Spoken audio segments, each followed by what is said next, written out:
Buzzer beater merupakan salah satu momen yang paling disukai oleh fans NBA.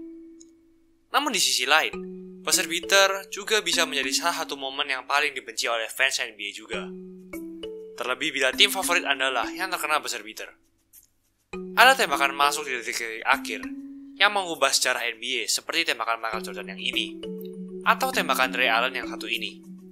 Namun ternyata, ada juga tembakan tidak masuk di detik-detik akhir yang mungkin bila tembakan tersebut masuk saat itu, bisa mengubah sejarah NBA.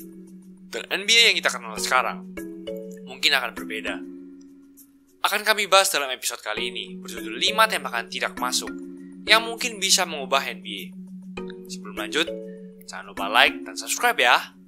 Simak ulasan berikut ini. Tembakan tim Duncan versus Miami Heat 2013. Ya, tembakan ini ternyata terjadi saat game terakhir final NBA 2013 antara Miami Heat dan San Antonio Spurs.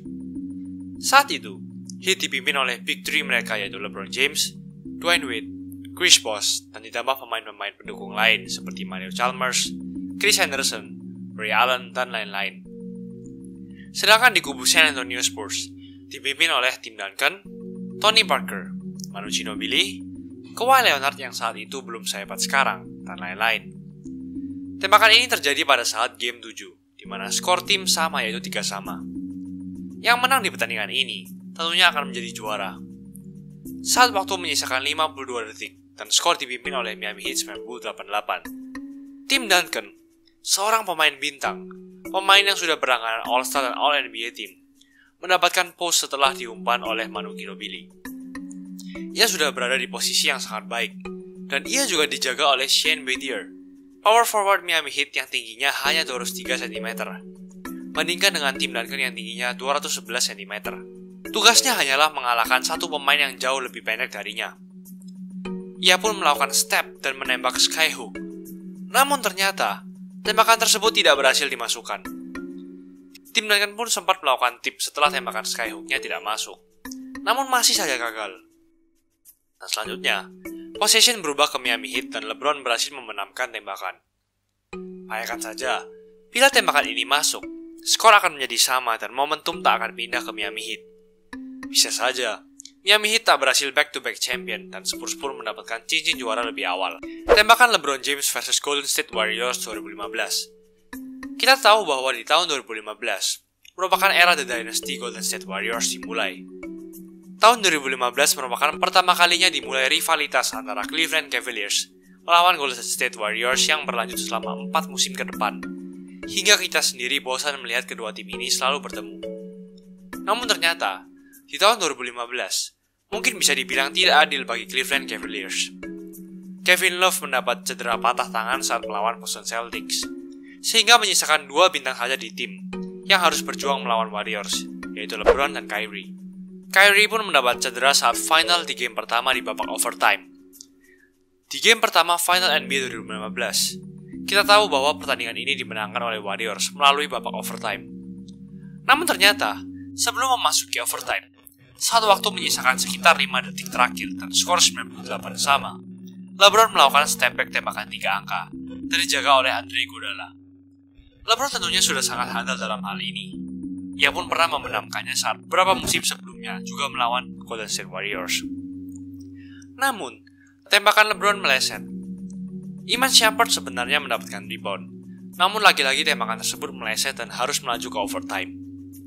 Bayangkan saja, salah satu dari tembakan ini masuk, maka Cleveland Cavaliers akan menang. Dan Cavs tak perlu melaju ke overtime. Kyrie Irving mungkin tak akan pernah cedera, sehingga Cavs masih punya cukup amunisi untuk berjuang melawan Warriors di final 2015 ini. Dan mungkin juga, Cavs juga bisa menjadi juara lebih awal. Patrick Ewing versus Pacers di playoff 1995. Patrick Ewing sudah sangat terkenal menjadi bintang dan menjadi salah satu center terbaik dalam sejarah NBA. Di musim 1994-1995, ia menorehkan rata-rata 23,9 poin per game serta 11 rebound per game, dan masuk dalam jajaran All-Star. Ia saat itu membela Knicks dan bertemu Indiana Pacers yang dipimpin oleh Reggie Miller di babak semifinal wilayah timur. Tembakan ini terjadi saat game 7 antara Pacers dan Knicks, di mana yang keluar sebagai pemenang di pertandingan ini akan melaju ke babak final wilayah timur melawan Orlando Magic yang dipimpin oleh Shaq dan Penny Hardaway. Game ini tentunya sangat panas karena selain merupakan game penentu, bintang dari setiap tim yaitu Patrick Ewing dan Reggie Miller menggila, di mana mereka berdua sama-sama menorehkan 29 poin. Waktu menyisakan 5 detik terakhir di kuarter keempat, di mana skor dipimpin Indiana Pacers 97-95. Possessions ada di New York Knicks. Patrick Ewing berhasil mendapat bola, lalu ia berhasil mengejar defendernya dan melewatinya, mendapatkan kesempatan untuk melakukan layup untuk menyamakan skor. Namun, tembakan yang seharusnya sangat mudah dilakukan oleh center bertinggi 213 cm ini ternyata tidak masuk. Dan Knicks harus menyerah di playoff musim 1995. Saat ditanya, Patrick Ewing seharusnya ingin melakukan slam dunk di possession tersebut. Namun saat ia melakukan step, ia berkata bahwa ia merasakan sakit di bagian lututnya, sehingga ia harus mengubah slam dunk-nya menjadi sebuah layup. Michael Jordan versus Utah Jazz di playoff 1998. Musim 1998 adalah musim terakhir Chicago Bulls mendapatkan three-peat yang kedua kalinya.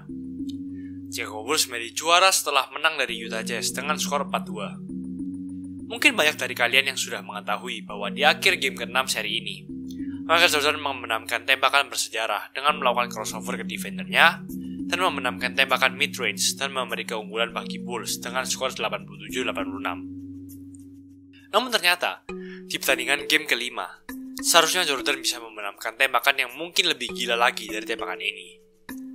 Game ke-5 dimenangkan oleh Utah Jazz, sehingga skor menjadi 3-2. Namun saat menyisakan 0,8 detik terakhir di game ke-5 ini, Michael Jordan berusaha untuk menembak tembakan 3 angka dengan tingkat kesulitan level dewa. Bayangkan saja bila tembakan gila ini masuk, maka tak akan ada tembakan ini. Dan mungkin akhir dari seri Chicago Bulls melawan Utah Jazz ini akan menjadi lebih epic. Gimana nih menurut kalian? Lebih keren tembakan game ke-5 ini bila masuk? Atau masih tetap lebih keren tembakan MJ yang di game ke-6? Tulis di komen di bawah ya. Steph Curry versus Toronto Raptors di final 2019. Ya, musim 2018-2019 merupakan akhir dari dinasti Warrior. Setelah kekalahan Golden State Warriors, Klay Thompson dan Steph Curry terkena cedera sehingga tak bisa bermain satu musim penuh di musim kemarin. Kevin Durant pergi meninggalkan Warriors ke Brooklyn Nets. Sebenarnya, bisa dibilang squad roster dari Golden State Warriors musim 2019 merupakan yang terkuat dari antara tahun-tahun sebelumnya. Ada Steph Curry, Klay Thompson, Draymond Green, Andre Iguodala, Kevin Durant, DeMarcus Cousins, dan lain-lain. Namun, mereka seperti terkena kutukan saat itu, di mana banyak pemain mereka yang cedera di playoff musim ini. Di game ke-6, tepatnya game terakhir seri final 2019, saat waktu menyisakan 9,6 detik, Raptors melakukan turnover dan possessions berpindah ke Golden State Warriors. Saat itu, skor dipimpin oleh Raptors 111-110. Tentunya pelatih Steve Kerr mengarahkan bola di posisi ini untuk Steph Curry. Dan benar, bola berhasil diterima oleh Steph Curry di 8 detik terakhir. Dan Steph Curry seperti biasa, melakukan tembakan 3 angka. Tembakan yang membuatnya dikenal sebagai pengubah NBA menjadi NBA era modern. Tembakan yang pernah dibenamkannya sebanyak 77 kali berturut-turut saat latihan. Namun di momen ini, tembakan tersebut tidak masuk. Dan bola berganti posisi ke Toronto Raptors dan sisanya adalah sejarah. Bayangkan saja bila tembakan ini masuk, maka mungkin saja Warriors akan menang di pertandingan ini, dan skor menjadi 3-3. Dan mungkin era The Dynasty tidak akan berakhir seperti sekarang. Itulah ulasan mengenai episode kali ini. Jangan lupa like, comment, dan subscribe agar channel ini bisa berkembang dan menghasilkan video menarik lainnya. Thanks for watching, I'll see you in the next video.